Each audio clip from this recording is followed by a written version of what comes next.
কবি সুকুমার রায়ের লেখা কবিতা ঠিকানা। আরে আরে জগমোহন, এসো এসো এসো, বলতে পারো কোথায় থাকে আদ্যানাথের মেশো? আদ্যানাথের নাম শোনোনি? খগেনকে তো চেনো, শ্যামবাগচি খগেনেরই মামা শ্বশুর যেন। শ্যামের জামাই কেষ্টমোহন, তার যে বাড়িওলা, কি যেন নাম ভুলে গেছি, তারই মামার শালা।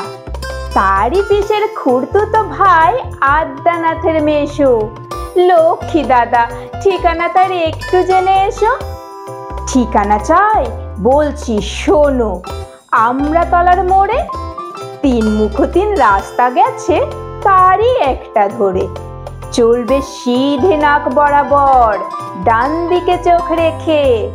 চলতে চলতে দেখবে শেষে রাস্তা গেছে বেঁকে। দেখবে সেথায় ডাইনে বাঁয়ে পথ গিয়েছে কত। তারই ভিতর ঘুরবে খানিক গোলক ধাঁধার মতো। তারপরেতে হঠাৎ বেঁকে ডাইনে মোচড় মেরে ফিরবে আবার বাঁয়ের পথে 3টে গলি ছেড়ে। তবেই আবার পড়বে এসে আমরাতলার মোড়ে। তারপরে যাও যেথায় খুশি, জ্বালিও না কোমরে। নমস্কার।